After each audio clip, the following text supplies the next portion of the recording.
Chers amis, à nouveau dans cette matinale, je suis avec vous. Je voudrais encore une fois de plus partager une pensée de la part du Seigneur, tout en tenant compte de notre frère Allé Nouvelle, qu'il aurait voulu que la musique de fond soit un peu abaissée. Donc j'essaie de faire le mieux possible pour vous mettre à l'aise. Aujourd'hui, la réflexion est portée sur ce texte de Matthieu chapitre 11, verset 12.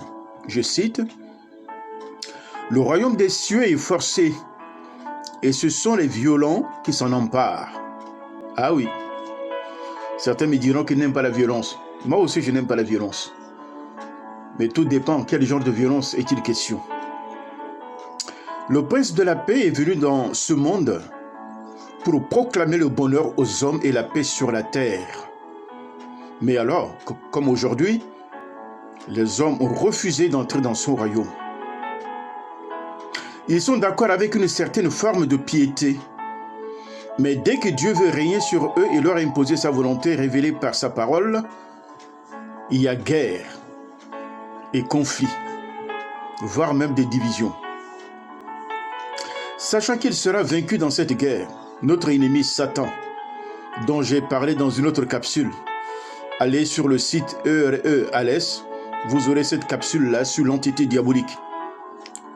Satan a proposé à la chrétienté une déshonorante paix et que celle-ci a accepté. Mais partout où Dieu a ses fidèles, la guerre n'a jamais cessé. Elle devient même toujours plus redoutable. La chrétienté a pactisé avec le monde et le monde a mis sa main sur elle. Ceux qui se réclament de la foi biblique ont des armes, mais souvent, ils ne les emploient pas dans la bonne direction.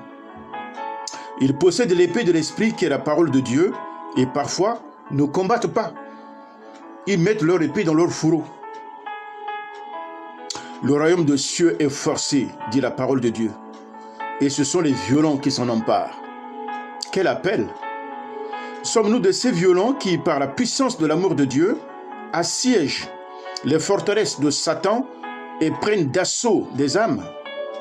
Sommes-nous de ces combattants qui envahissent le royaume des ténèbres, s'opposant à toute volonté de l'ennemi? Ces résistants, ce mot dans les Cévennes résonne, résister. Ces résistants refusent de poser les armes ou de se taire, ils sont toujours sur l'offensive. Ils savent aussi que leur vie est l'objet des attaques de l'ennemi, mais ils sont sur leur garde. Revêtus de toutes les armes de Dieu, ils n'acceptent ni la violence de l'ennemi, ni sa patte de velours.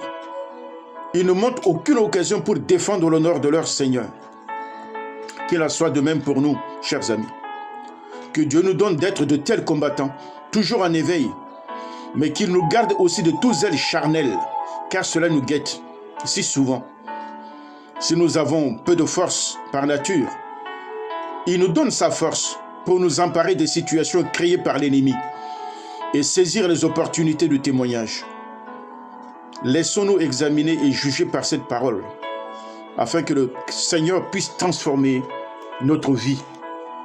Oh, je rêve de ces moments, que le confinement nous permet de mettre les barres sur les T et les points sur les I, et que désormais, nous puissions bénéficier d'une mue ou une transformation intérieure qui nous permet d'être insaisissables entre les mains de l'ennemi.